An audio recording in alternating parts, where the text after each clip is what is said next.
Town Council meeting of Bowling Green. Would everyone please stand for the Pledge of Allegiance? I pledge allegiance to the flag of the United States of America and to the republic for which it stands, one nation, under God, indivisible, with liberty and justice for all.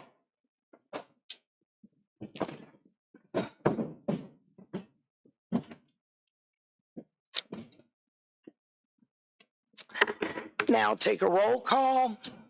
Ms. Davis? Here. Mr. Voigt? Here. Mr. Webb? Here. Dr. Chenault? Here. Vice Mayor Coyle? Here. Mr. Stork? Here. Mr. Hagman? Not present. He did call in? It might take a second for him to go through the unmuting process and connection, though. Sure, I'm here. Okay, I can hear. Can you hear us? I got to turn you up a bit.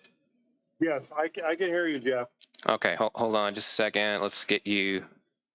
Can you say something else? Yeah, hi, how you doing tonight? Doing good. How are you? I'm good. Okay, I thanks. just got in my room. I've been in traffic. I just got in my room. That's why I'm a little bit late. All right. I have 6 council persons present, 1 who needs an invitation to join the meeting. We have a quorum. I would like at this time to ask council if it is okay for, how do we go about this? So, Madam Mayor, so the town has to adopt a policy to allow participation remotely, and the policy has been provided to you. I drafted it, and I believe the manager provided it to you. So state law requires council to have adopted this in order to allow remote participation. So all this policy does is track almost word for word state FOIA law. It's very prescriptive in the law how this has to happen. So what we're dealing with today is simply remote participation, but the policy also allows for an all-electronic meeting with no physical quorum if there's a declared emergency by the governor or by the locality. So those are otherwise it deals with remote participation for the various reasons set out in the policy. So this would be a personal matter away on business. So first you would need to do is adopt the policy if you want this ability. And then after that, assuming you adopt the policy, it would be to vote to allow Councilman Hageman to participate remotely. So would council like to make a motion to adopt this policy? I'll move to adopt the policy as presented. I have a motion from Councilman Voigt. Is there a second? I second it. There's a second from Councilman Stork. Is there any discussion? I'm going to take a roll call on this. Ms. Davis? Yes. Mr. Voigt? Yes. Mr. Webb? Yes. Mr. Chenault? Yes. Dr. Chenault? Vice Mayor Coyle? Yes. Mr. Stork? Yes. Okay, motion passes. Next, I would like to ask council if, for personal reasons, if they are willing to make a motion to allow Councilman Hageman, I said it right, Randy, to join the Yeah, I heard meeting. it. All good. Yes, absolutely. I make a motion to allow Mr. Hageman to participate virtually. So I have a motion by Councilman Voigt. Is there a second? Second. Second by Councilman Stork. Any discussion? All in favor, raise your right hand. Motion passes. Welcome to the meeting, Councilman Hageman. Thank you. Okay, next we will move on to the consent agenda. Item 1, the minutes, out-of-town utility connection. Madam Mayor, do we have some amendments to the agenda to put in? Not at this spot. At what spot? What are you referring to? I can't remember all of them, but there were some things to The add later in the reimbursement meeting. resolution goes in 10B. The meetings for the remainder of the year go member comments. And the contract update is for closed session. So what else is there? Did we adopt an amended agenda? I think the question is, are you going to make a motion to amend the agenda to add those items and then adopt the amended agenda? I think is what he's clarifying. If there's changes from the published agenda, yeah, council should adopt the amendments. Okay, so then I guess I need a motion to adopt that. Could you go over the items? Yes, you just added the electronic meeting policy and adopted that. The second is the reimbursement resolution. The third would be the personnel item that needs to be added to closed session. And the other would be a discussion that could happen under member comments as it relates to the meeting times for the rest of the year. I mean, I can make the motion to add them, and then we can figure out where to place them. I already have where to place them. I just Okay, need a motion to add then them. so move to add them. So I have a motion from Councilman Wright. Second. Second from Councilman Stork. Any more discussion? All in favor, raise your right hand. Motion passes. So the consent agenda items 1 through 3, do any of these need to be brought out by council? I'd like to discussion? briefly pull the utility connection requests. And so therefore, I'll make a motion to pass the consent agenda items 1 and 3 as presented. So I have a motion on the table. Is there a second? I'll second it. Second second it. by Councilman Hageman. Any discussion? All in favor, raise your right. Why do you want to pull it? Well, we'll get to that in just a second. Okay. I mean, it's gonna go through. I'm gonna make a motion on it after. Any more discussion? All in favor, raise your right hand. Motion passes. Okay, real briefly on the out-of-town utility requests. This is more of a acknowledgement and update thing. So these two are only just outside of town, so they're well within everywhere that we meant to provide water.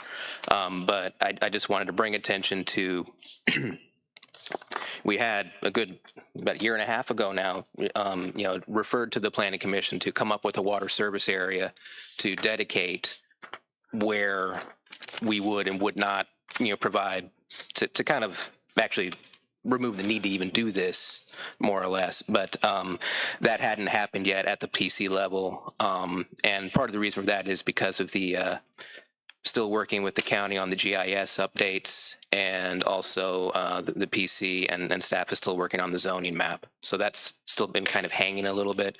So I just wanted to put that out there. I think all of us were on council when that got put in, but I don't have any reason to hold these up. I think they are well within where our intended service area is.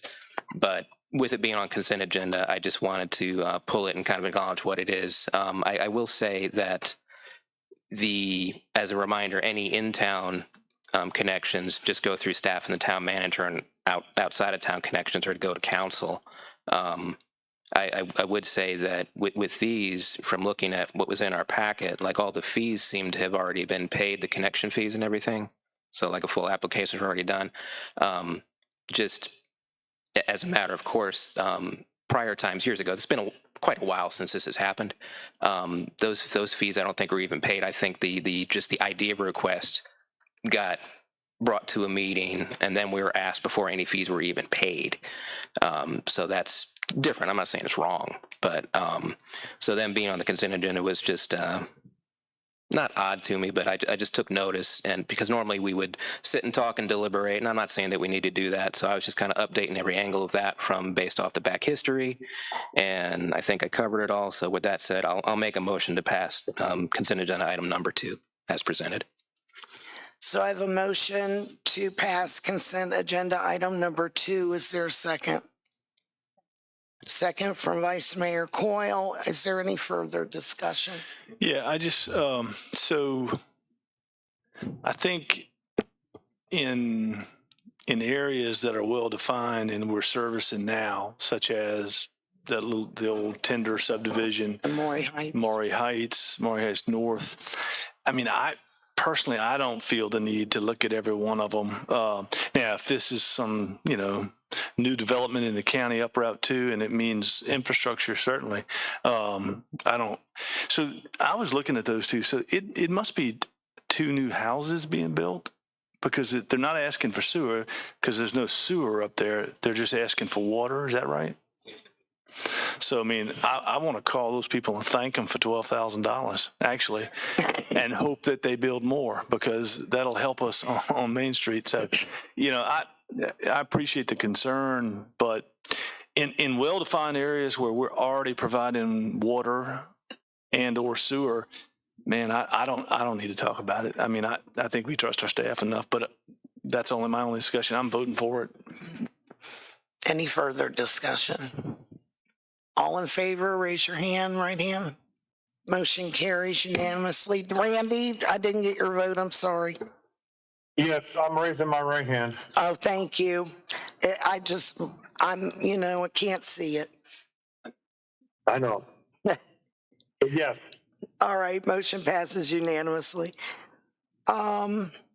Next, we will go to public comment. When you come up, please state your name, your address. You will have 3 minutes to speak. You will address me, the moderator. As much as council would like to respond to you, our rules do not allow for that. But we are listening, we are taking notes, and what you have to say is very important to us. So now I'd like to open public comment. Would anyone like to come forward? Going once? Going twice? I will now close public comment. We will now move on to member comments. Mr. Hageman, do you have any comments? I have no comments, Mayor. Mr. Stork, No, thank you. Vice Mayor Coyle, Yeah, I just have one little one. At our last public hearing, there was just some confusion. I noticed some comments were made in reference to our sewer, the plant, et cetera. I don't know how to put this more bluntly, but the county dumped us. We didn't dump them. They gave us 30 days to find someone. We did what we needed to do. I think that might have surprised them, but it has been done and we have been successful since that point. I just wanted to clarify that because the comments really concerned me, along with the one that this council created a meeting at 4 o'clock so nobody could come. The room looked nice and full to me. We had a lot of questions. I love when people are here. But as a council person, I don't just represent the people who are in the room. I represent those who are not in the room and those who are online and cannot speak for themselves. Having said that, thank you all for coming. thank you, Vice Mayor Coyle. Dr. Chenault? Yes, one comment, just a referral of a concern brought to me by one of our citizens. This involves an apparently derelict and abandoned building on Milford Street. I think the number is 106. Apparently has been abandoned for some time with no maintenance done. And I think some neighbor, out of the graciousness of their heart, mows the weeds around it from time to time. But the issue is that it's becoming a haven for wild animals, including groundhogs and such ilk. And the concern is can the town have any redress for this situation? That would be something for the town manager to address. I'll look into it and follow up.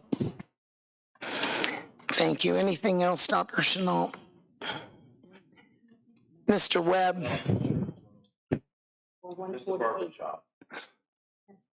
Mr. Webb? No comment. Mr. Voigt? Okay, briefly, I'll point out that it does seem in this room that the internet connection is not as good, so the viewers online might be having a little bit of choppiness. I will look at that later and upload the recording if I need to. if it's stuttering a whole bunch. So apologies for that if that's the case.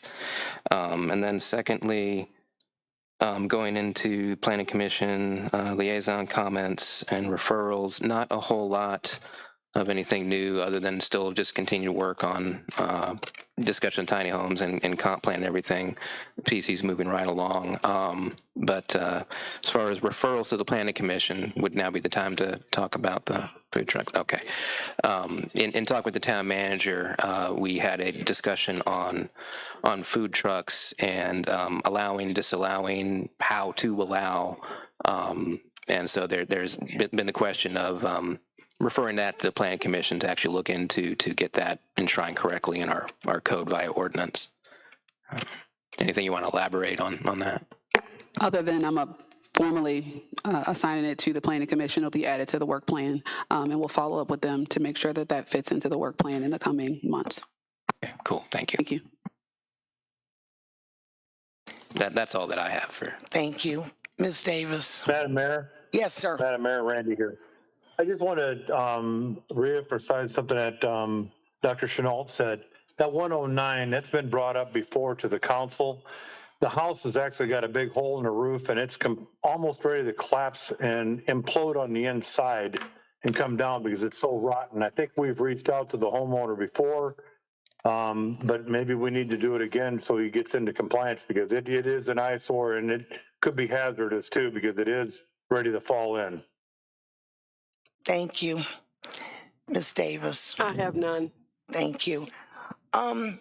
I would like to bring up at this time, it has been respectfully asked of us from staff that we cancel our July meeting so that they can do their end of the year fiscal work and get started on the new work year. And also, it would have to be two different motions, but I would very much, as I know some members of this council have already voiced the same opinion, I would like to change our meeting time from 5 p.m. to 6 p.m.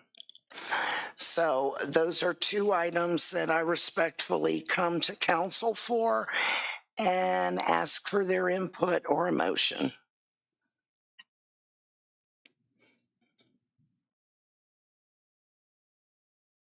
Madam Mayor, I'll make the motion to change the meeting time from 5 to 6 p.m. on the first Thursday of every month. Thank you. I'll second it. Thank you, Councilman Hageman. You made the motion. Councilman Voigt, you seconded it. Is there any discussion on this?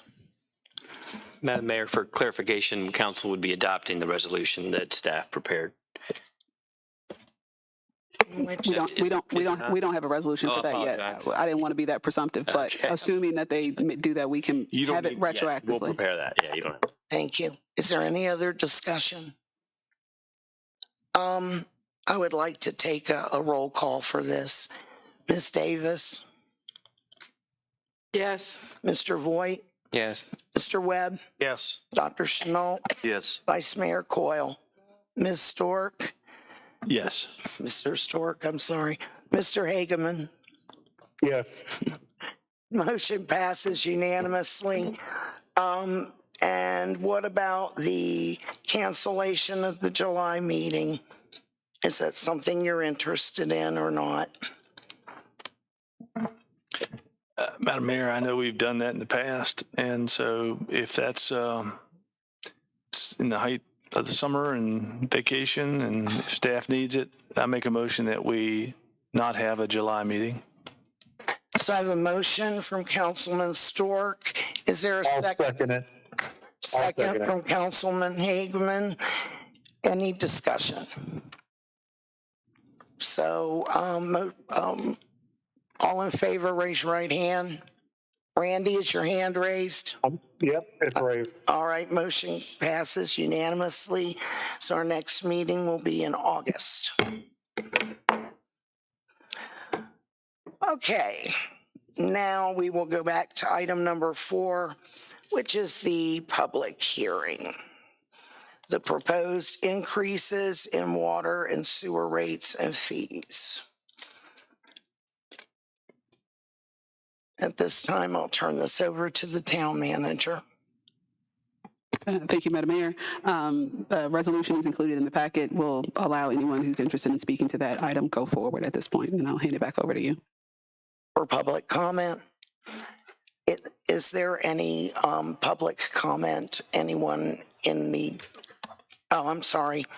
We will now open the public hearing for the proposed increase in water and sewer rates and fees.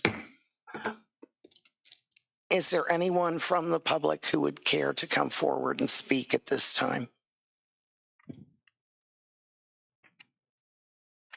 Okay, hearing none, we will move forward. This is something I just...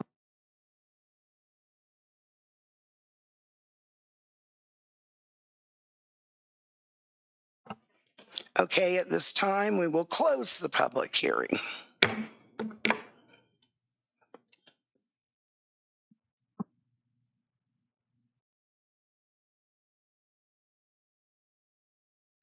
I need to ask council for a motion to adopt the water and sewer rates and fees.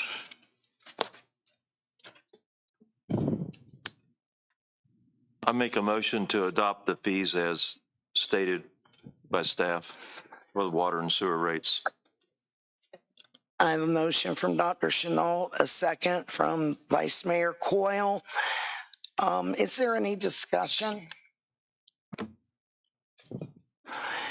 All right, hearing none, I'm going to take a roll call. Councilwoman Davis, Yes. Councilman Voigt, I'll be a no. Councilman Webb, Yes. Councilman Chenault, Yes. Councilwoman Coyle, Yes. Councilman Stork, Yes. Councilman Hageman. Yes. Motion carries 6-1 and passes.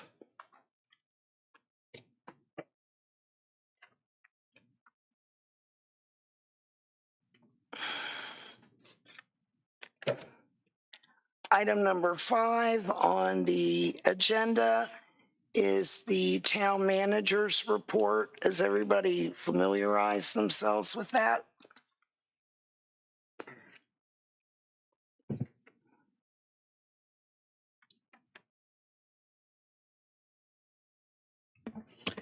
And I would like to ask the town manager at this time if she has any comment on this. No, not at this time, other than a quick addition. Been working with our new Main Street group. I think that's adopted their new name as BGVA Main Street. They've been awarded a grant for technical assistance, and I've executed that MOU with DHCD, and we'll get those grant funds for them in the amount of $3,425 for technical assistance that has to be completed by next year to get them back in good standing with DHCD and help with some of those administrative tasks as it relates to their nonprofit status. So that's very good news. And we also have another grant that's out there with that group that we hopefully will hear from DHCD in the coming months. So that's just a quick addition. Very good, thank you. Yes. Any other questions from And just council? to add, I know you all did choose to cancel that July meeting, but things that we are doing between now and July, our financial system conversion to Southern Software, which we're working on daily with staff. Our FY23 audit is still underway, working with auditors on that. They're supposed to get us some answers by the end of the week if there's any other outstanding items. Our infrastructure projects, oversight of Main Street project that is moving along. Our ICSA project, our first one actually is underway this week. Both Sean and I were on site with Fort Walker this morning. And they'll hopefully have their first project wrapped up by the end of July. We also had an opportunity from our local planning district for a grant for the State Economic Infrastructure Development Grant Program that we've worked with to submit a pre-app for CCTV footage as well as lining for several pipes in town that we'll be working with and meeting with them on Monday. Mr. Smith is working with me as well as Mr. Boyles at our local planning district to help us get that application together by July 18th, as well as our town code revision process, working with Civic Plus and Mr. Gore. That's also going to be underway in the last month. So many of us are not going on vacation. We're here working harder. I just wanted to make sure we have that for the record. Thank you.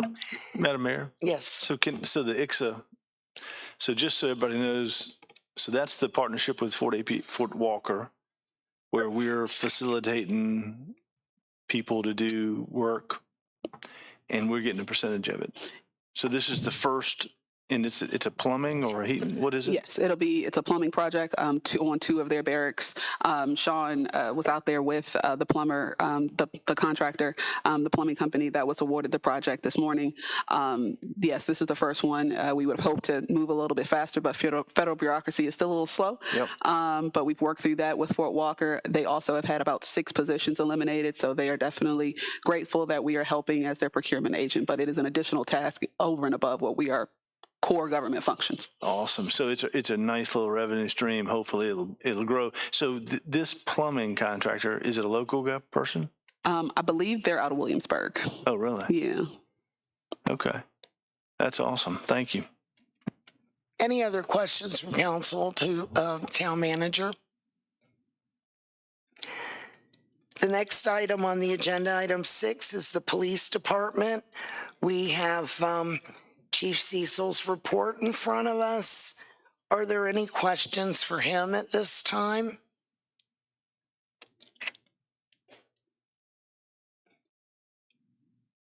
All right. Chief Cecil, do you have anything to add at this time?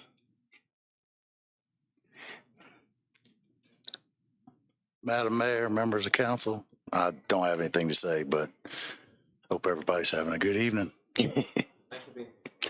Yes, thank you. Thank you. And if I may, Mayor, I'd like to just thank him for, and Mr. Officer Irving's work on helping with our street as it relates to Main Street, the closures, and they worked with VDOT to get additional signage and ensure that the trucks aren't going in Mr. Webb's parking lot as well through the other side streets. So they've done a great job in working, collaborating. I appreciate them. Thank you very much. The next item on the agenda is the Public Works Report. Has everyone been through that? Are there any questions for Mr. Sean Fortune at this time? Mr. Fortune, do you have anything to add at this time? Thank you, sir. Madam Mayor, I also just point out that it was brought up at a previous council meeting about the hydrants. I believe staff has done an initial look at that, and I think there are about 7 that either need to be repaired or replaced. And Sean has been in coordination with that vendor. They should be out either this week or next week, and we'll provide an update in August. Thank you very much.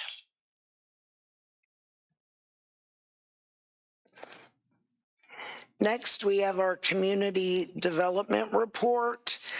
Has everyone gone through that? The town manager has touched on a couple of these. Are there any questions?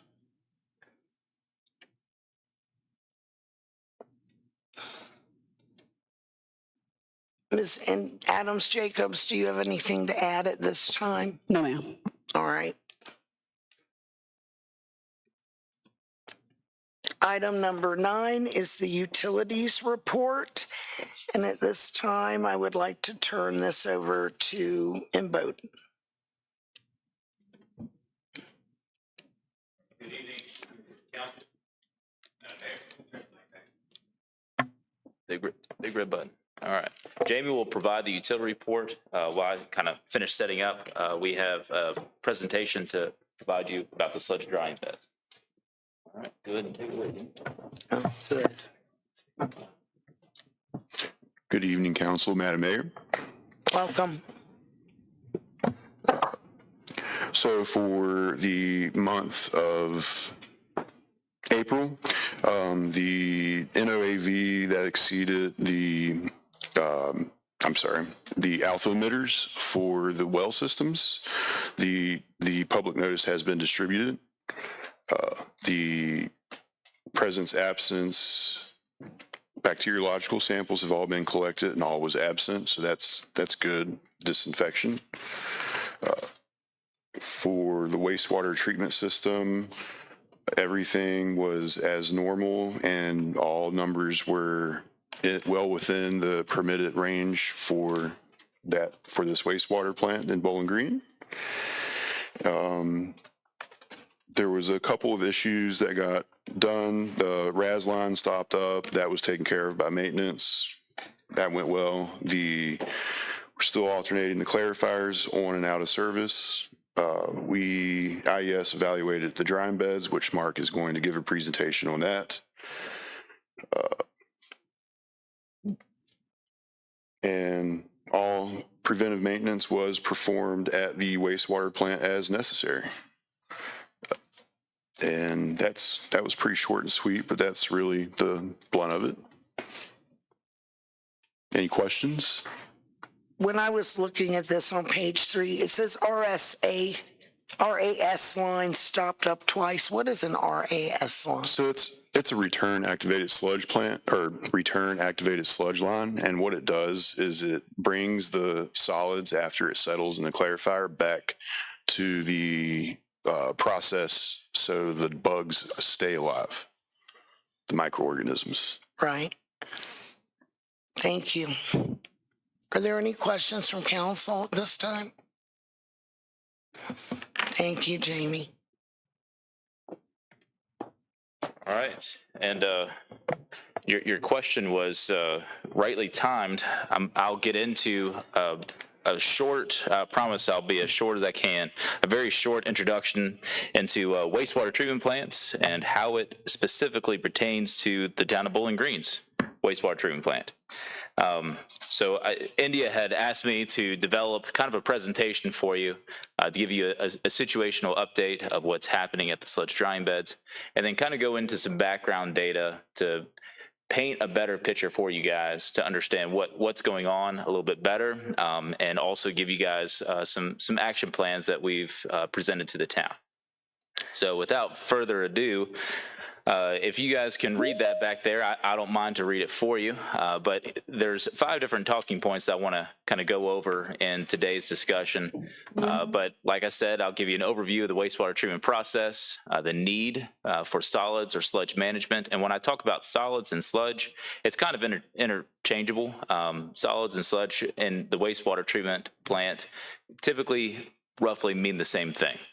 And specifically for today's presentation, they're going to mean the same thing.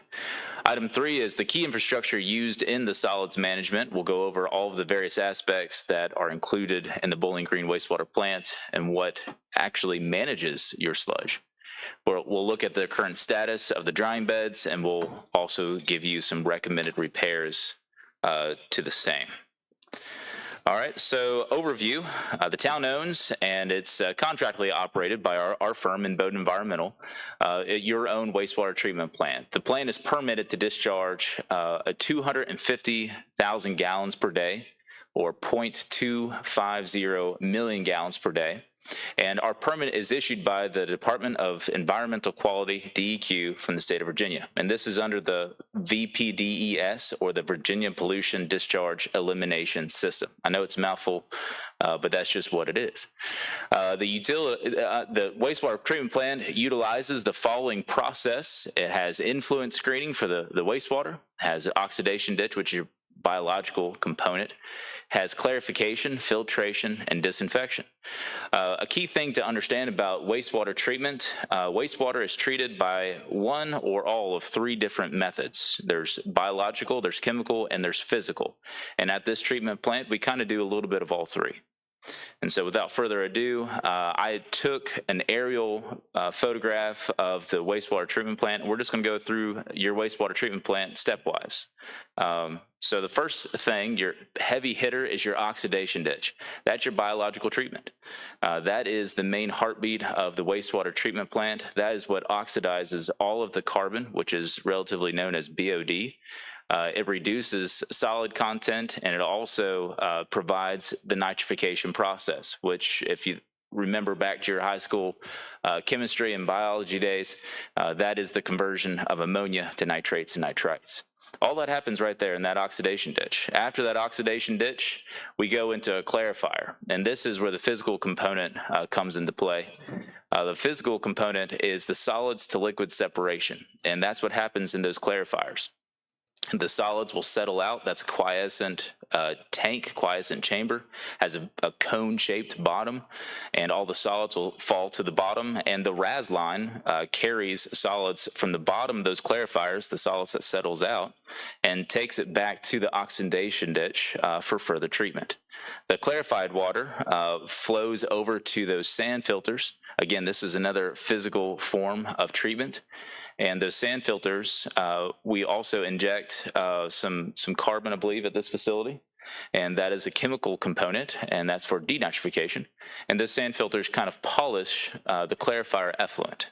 After the sand filters, you have UV lights, and the UV lights are there specifically for pathogen, guarding against pathogens, namely E. coli. So we reduce our E. coli numbers by using the UV light. So none of this right now is screaming to you solids and solids management. The two items that are key components is the sludge drying beds, the main metal structure or metal roofed structure on the left, and the sludge digester.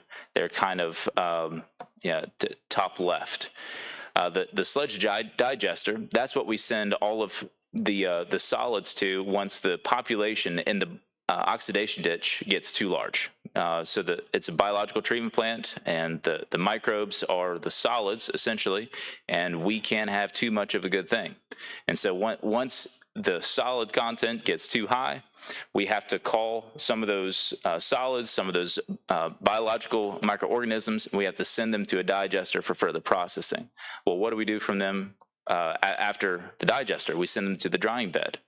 And the drying bed, we pour those drying beds, and the sludge goes over those sand beds.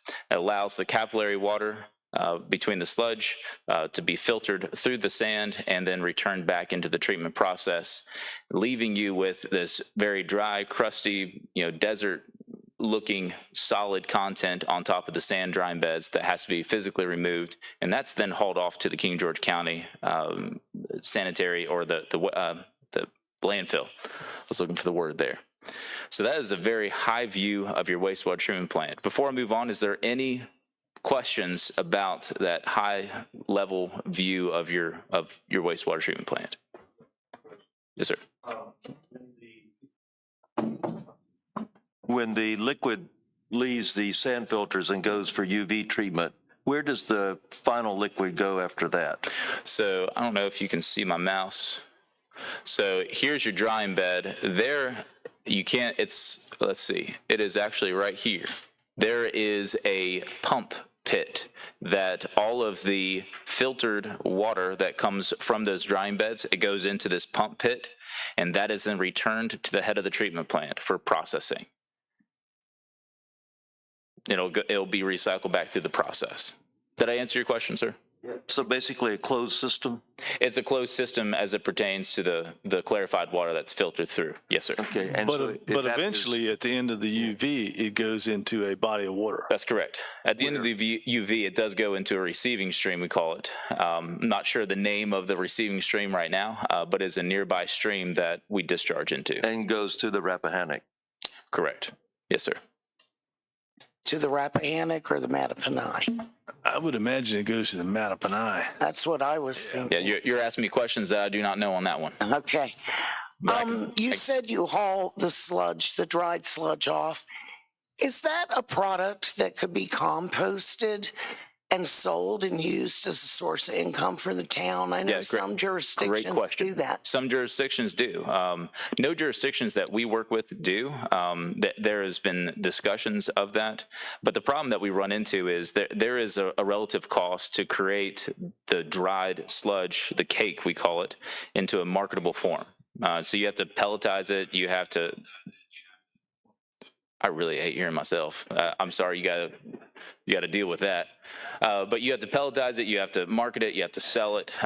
And the problem that we run into here is just simply an economy to scale. We do not produce enough that it would be marketable, favorable from a financial aspect for the town. Okay, But thank no, you. great question. Any other questions before we move on? Any questions from council? Mr. Voigt? I&I. While you have like the map up, can you kind of go over just how much of an impact that has? I don't know how much I&I we really have. I just know we have a lot. Sure. But, at each stage of that thing, what's the damage? That's going to be a question that our operations people are going to better answer. Do you guys have any discussion that you want to say about I&I or the impact? So Jamie can come and answer that. The biggest effect that the I&I is going to have on the system is it's going to reduce the retention time in your oxidation ditch, which would then, it would decrease the amount of treatment that you would have. It can only process so fast. So if you speed that up, it's not going to process the toxins quite as fast. So the things that we're removing won't be removed as efficiently. That's the biggest impact. That pretty much answers it. If there was an EQ basin, that could be slowed down and you could feed it in slowly. You could be like a drip feed. You could just keep a constant flow and your EQ basin would rise and lower. And that would greatly help I&I. Okay. Where along that chain does that excess water generally not become a factor? It affects the whole chain except the digester and the sand drying beds. But then there's an indirect impact because you're going to have to waste more at some point. But I&I usually doesn't last forever. Okay, cool. Thank you. And also your question, this treatment plant averages around 80,000 gallons per day. And as the previous slide had, we have a permit for 250,000 gallons per day. The plant's designed to handle that. And so the impacts from I&I, the negative impacts of I&I are noticed, but they're not necessarily felt, if that makes sense. Yeah, that does, and that's good to hear. Sure. All right. Ready? No other questions? We'll continue on. Go for it. All right, you guys are going to be wastewater professionals at the end of this. All right, solids maintenance or management. So what is the purpose of solids management? Why do we need to do this? Well, it maintains the proper biological balance. So the proper solid retention supports a healthy biological population, essential for treating wastewater. If we do not have the appropriate amount of biological activity of activated sludge, we're not going to have the appropriate amount of biological treatment. So managing and maintaining a biological balance is paramount. It also optimizes the treatment plant's efficiency. So controlling sludge age, which Jamie just mentioned, and also the concentration enhance the nitrification process, and that is the control of ammonia. In 2028, a few short years from now, there's going to be imposed on the town an ammonia limit.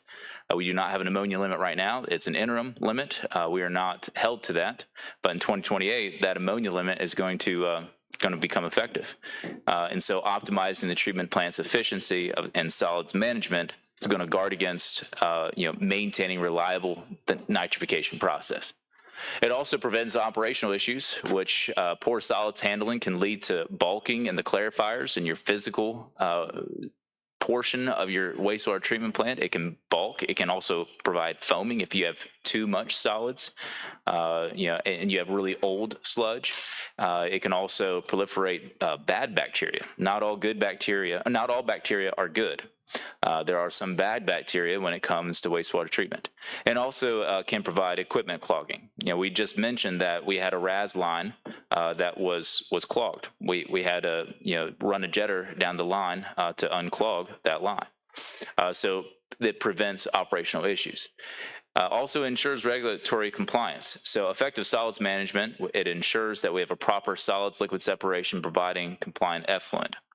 If we did not manage the solids appropriately in your wastewater treatment plant, when a heavy precipitation event comes and we have an inundated treatment plant from I&I, we're going to have an overrun of the clarifier. The solids will not be able to be maintained in the treatment plant. It'll flow downstream into your sand filters and then subsequently out through the UV lights. So it is a real thing. It happens if an operator is not paying attention to that. I'm here to say that, since we have been on operating this facility, we have provided appropriate sludge management, and it is at a cost. Right now, I'll get into the current situation, but the town is spending quite a sum of money in regards to solids management and pumping of the sludge. All right, so the solids management process, let's get into the key components as it relates to solids management. So if you remember back to what Jamie was mentioning, waste activated sludge, that is the operational ability to direct the concentrated sludge from the bottom of the clarifier to the sludge holding tanks. And I have a graph there. It's very blurry up there. It's a little clear down here. If anyone wants these slides after I'm done, be happy to send those to you. But the concentrated solids, once we get to a level where we have to maintain or minimize the amount of solids in our aeration tank, we can send the concentrated solids in the bottom of the clarifier to the sludge digesters, and that is called wasting. The process is typically referred to as wasting and allows the operator to control the amount of solids in the treatment process. That's how we control it. And what do we do with it? Well, we first stick it into a tank called a digester. And this is a picture of your digester at your wastewater treatment plant. It's a concrete holding tank. It has aeration that provides mixing, and it stores the sludge for further processing.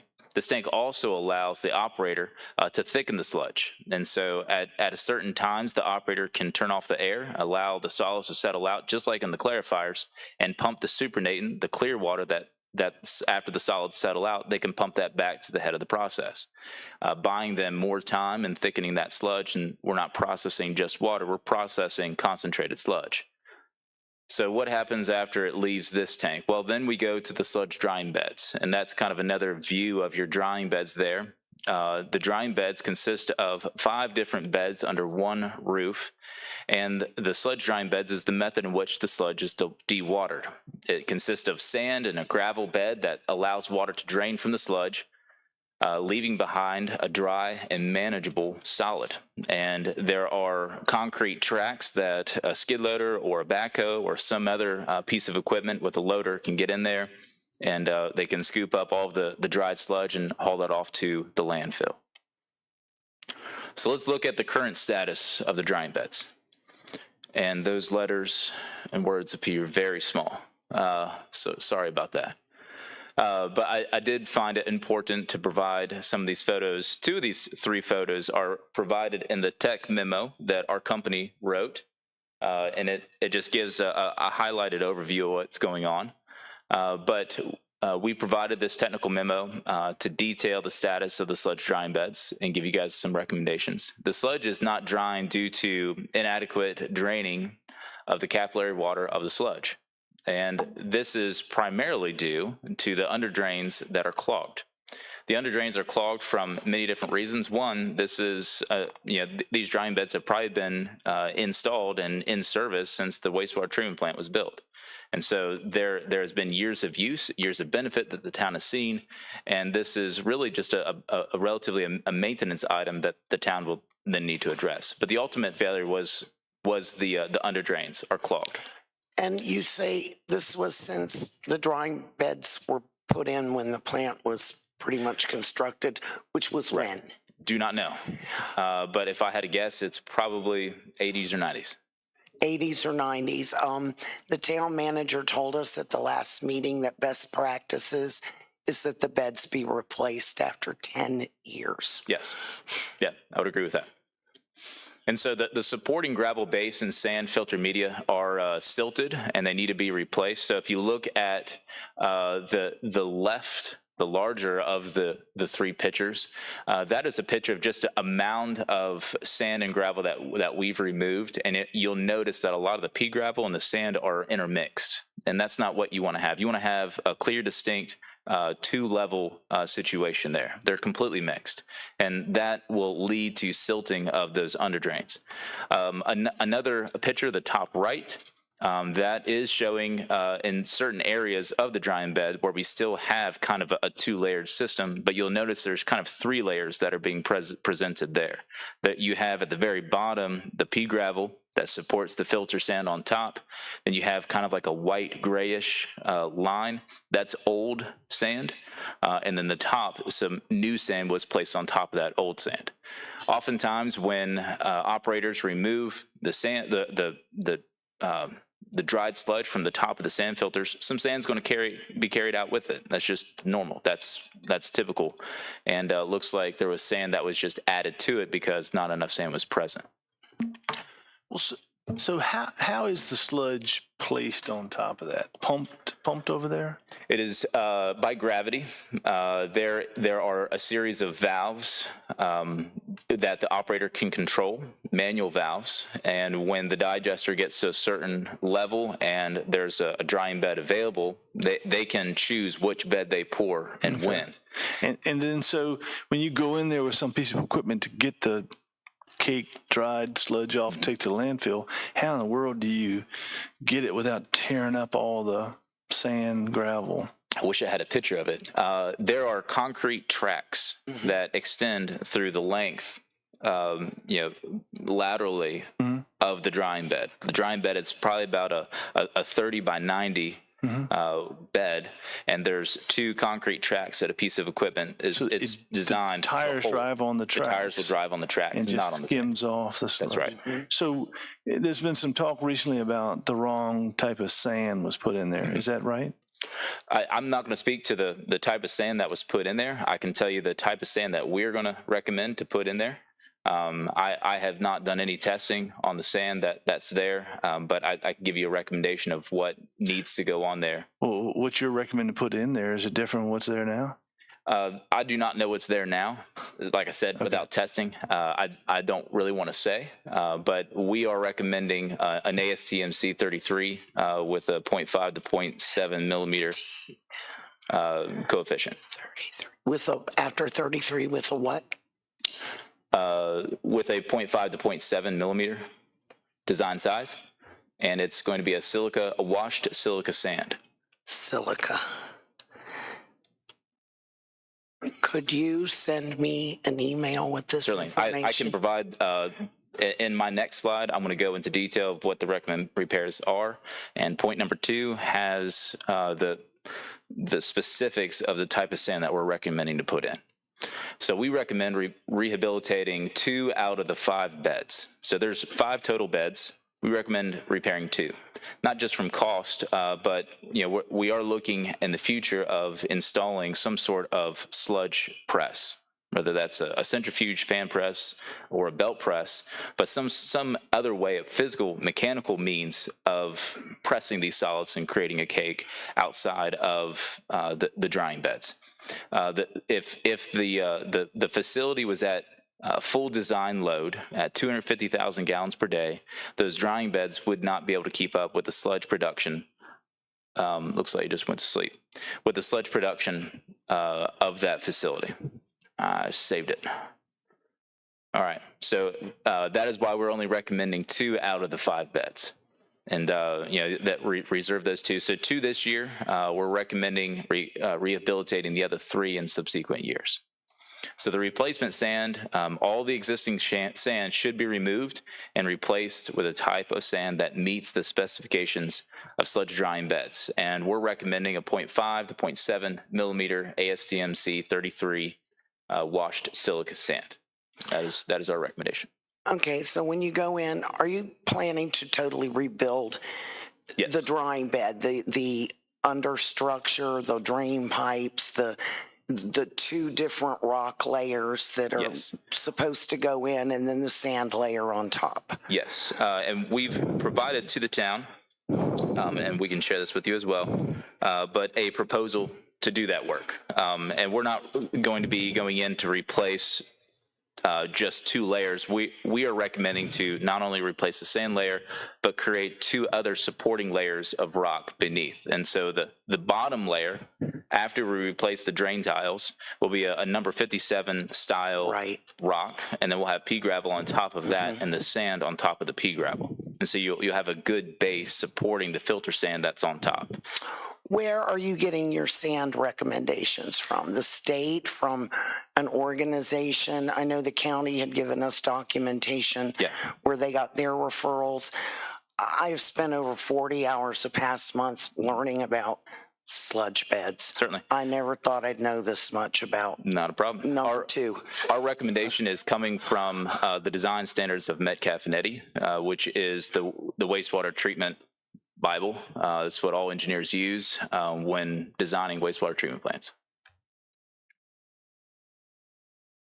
So we'll replace not only the sand, but then also the stone media that's supporting that, and then we'll be replacing the under-drain piping. The cost for the refurbishment of 2 of the 5 beds is coming at about $85,000 for that refurbishment. And those are our recommendations, and we've clarified the scope of work and our recommended practices in our proposal, and happy to share those with you. And India has a copy of those as well. All right, any questions? Any questions from council? Hope it didn't bore you too much. Mr. Hageman, do you have any questions? No. I thought we lost you. Okay. Sounds good. Yeah. Thank you all. Thank Appreciate you. your time.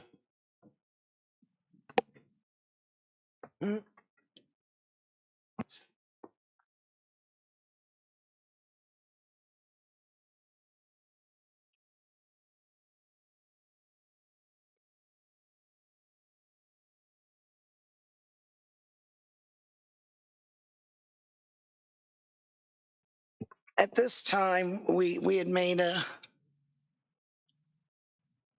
change to the agenda. So I would like to, at this time, have 10B, which is the Town of Bowling Green resolution. So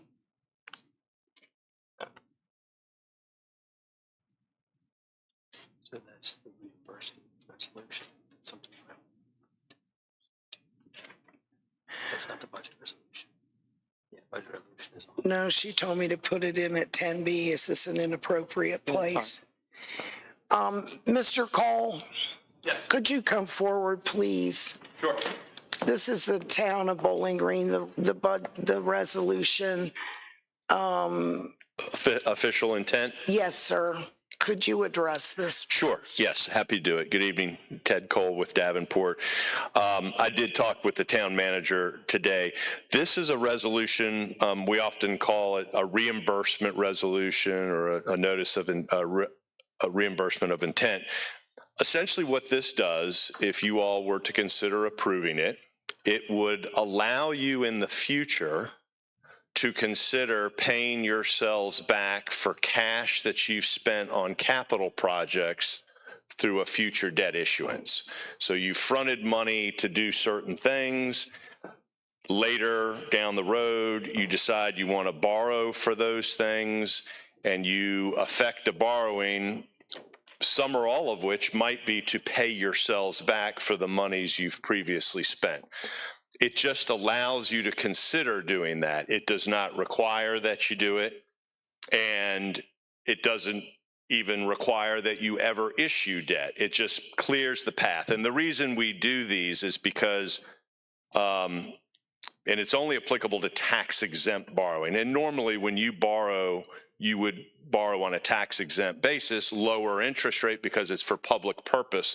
And the IRS wants to be sure that when you borrow tax-exempt and you pay yourselves back for prior expenses, that there was an intent to do that along the way. And so that's why the reimbursement resolution is there. Again, it doesn't mean that you have to pay yourselves back. You could decide in the future to issue debt and exclude the reimbursement.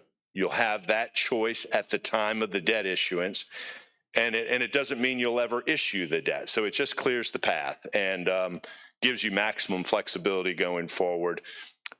The debt, if you issue it, still has to be approved as it normally would. This doesn't supersede any approvals like that. It just clears the path and puts out there publicly the intent that you might pay yourselves back.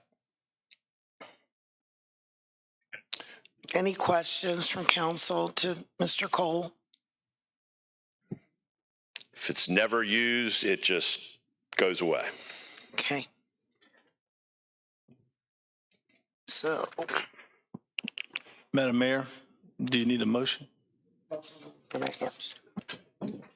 So I make a motion to adopt resolution 2025-604, official intent to reimburse expenditures with the proceeds of a borrowing. I'll second it. so that motion from Councilman Stork, is there a second? Yeah, I'll second it. Second from Mr. Hageman. Any discussion from this council? Mr. Voigt, did you have a question? I had tried to second a minute ago. I'll just say options are good. Okay. Any other questions from this council? I will take a roll call for this. Councilwoman Davis, Yes. Councilman Voigt, Yes. Councilman Webb, Yes. Councilman Chenault, Yes. Vice Mayor Coyle, Yes. Councilman Stork, Yes. Councilman Hageman. Yes. Motion passes unanimously.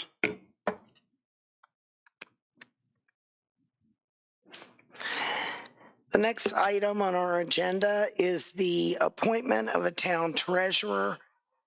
Yeah, Madam Mayor, we still need to adopt the budget. Oh, I'm sorry. The budget.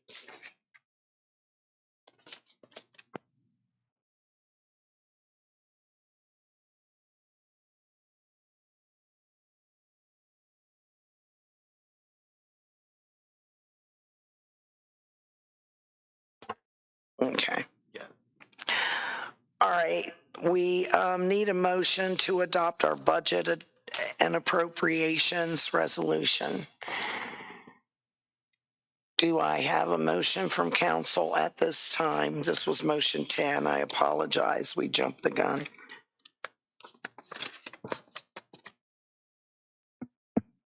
I'll make that motion. I have a motion from Vice Mayor Coyle. Is there a second? Second. Second from Councilwoman Davis. Is there any discussion about this? Yes, Mr. Voigt. I'll be brief again. I spoke enough about the budget and the taxes at the last meeting, so I didn't want to take a lot of time tonight. You know, I voted no for the rates earlier, and I'm just trying to be consistent with how I felt there, but I don't want to devalue all the work done on this budget, and I'm still going to think that we're going to need to like increase rates further in the future, but for now I'm going to stick to how I was, so appreciate you all. Thank you, sir. Any other comments? I will once again take a roll call on this. Go ahead, Ms. Coyle. Did you want to speak? Okay. Councilwoman Davis? Yes. Councilman Voigt? No. Councilman Webb? Yes. Councilman Chenault? Yes. Vice Mayor Coyle? Yes. Councilman Stork? Yes. Councilman Hageman? Yes. Motion passes 6-1.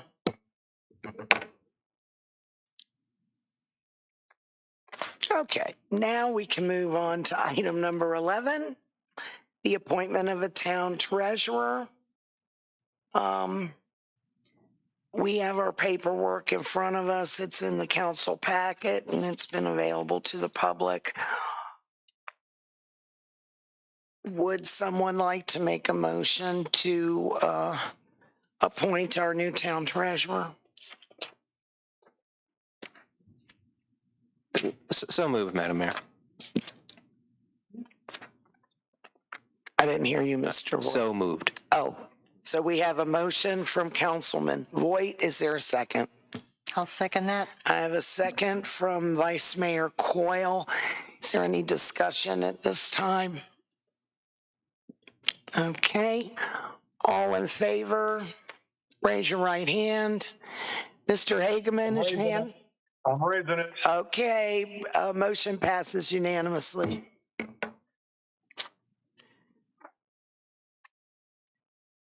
Next is item number 12, the audit engagement letter. And staff seeking approval for the upcoming audit engagement.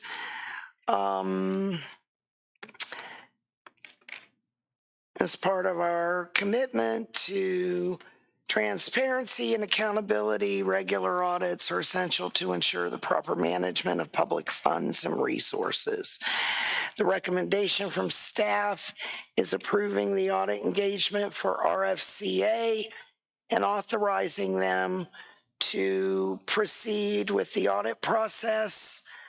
And she is asking for your support if that is something that you are willing to support. There is a draft motion here. Well, we obviously have no choice. I just want to, before I make the motion, I want to reiterate, I would love to know why we didn't do these when they were due, but I move to authorize the town manager to execute an agreement with RFCA for an estimated cost of $33,000 for the FY24 audit and to begin work immediately upon completion of the FY23 audit. Second. So I have a motion from Councilman Stork, a second from Councilman Voigt. Is there any discussion on this? Okay, once again, I'm going to take a roll call. Councilman Hageman, Yes. Councilman Stork, Yes. Vice Mayor Coyle, Councilman Chenault, Yes. Councilman Webb, Yes. Councilman Voigt, Yes. Councilwoman Davis. Yes.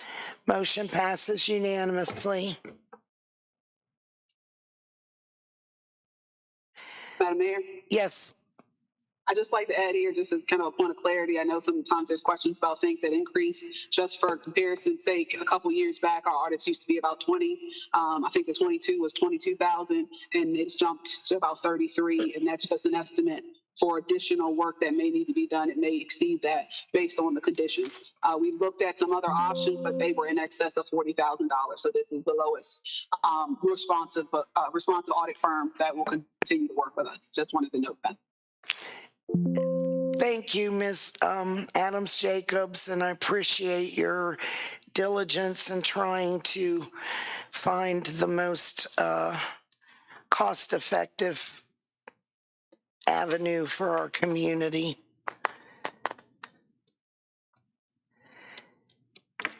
We're going on to informational items. The town staff are seeking,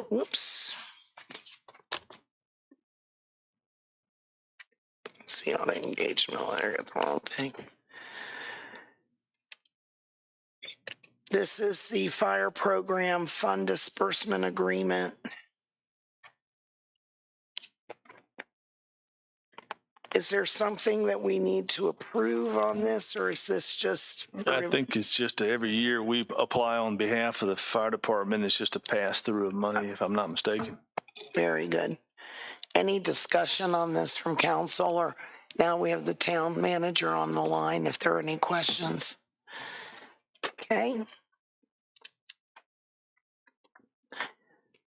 At this time, I will open public comment back up. If you have something to say, you have 3 minutes, and I don't see anyone new here. Would you like to come up? Anyone out there? Okay, then I will close the public comment section. We'll move on to member comments. Are there any final comments before we go to closed session from council?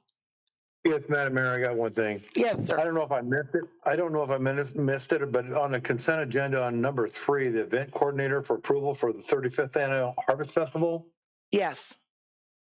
did we discuss that? Who we picking or what we doing? Because I did not catch that. We did not discuss it. It was in our packets, but they did approve it. The events coordinator is going to be Miss Lisa Stevens.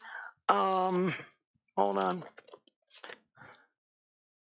And she's doing both the Harvest Festival And the parade, yes.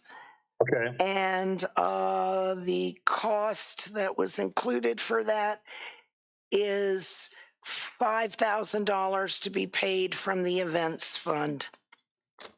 Okay, that's fine. Thank you. Yes, sir. Also, I have one other comment. Go ahead. I want to thank all my colleagues that sat up there at the table with me for allowing me to join this meeting.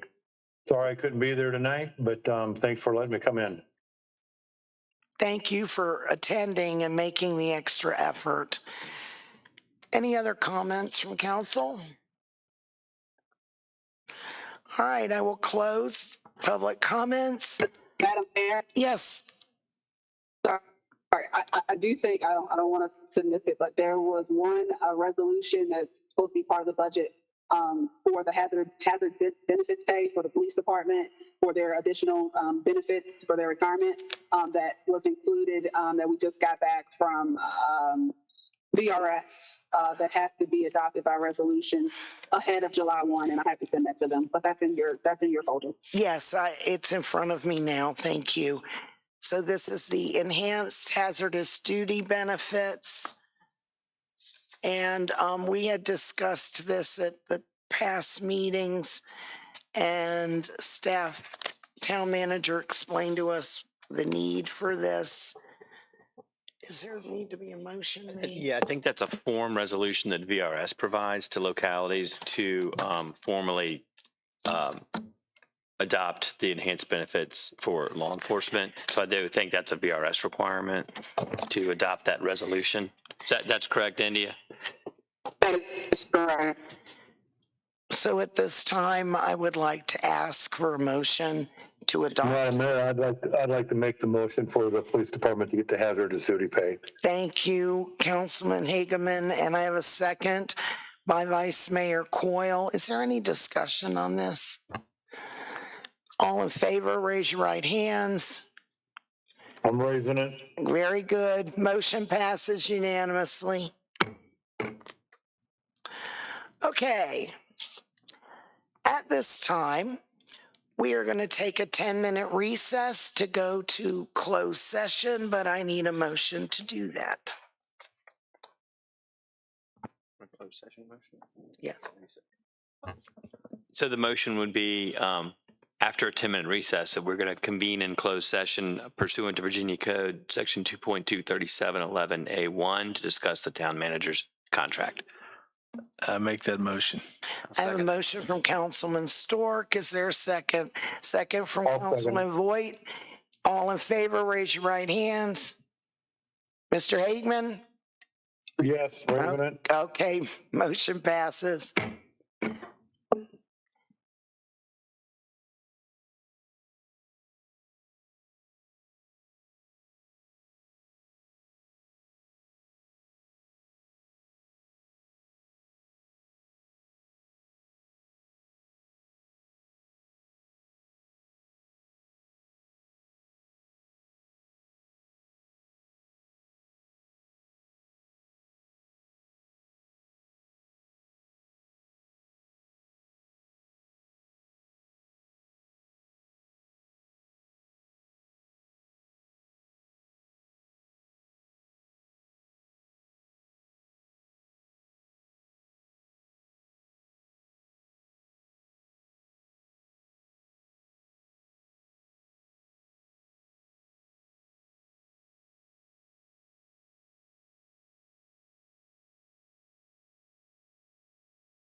Okay, we are now going to reconvene in open session. I would like to certify through the councilmen and women that we only discussed what we went to closed session for. Councilwoman Davis, I certify. Councilman Voigt, I certify. Councilman Webb, I certify. Councilman Chenault, I certify. Councilwoman Coyle, I certify. Councilman Stork, I certify. Councilman Hageman. I certify. All members have certified. Thank you. At this time, I would like to ask council to make a motion and act on the employment agreement for our town manager.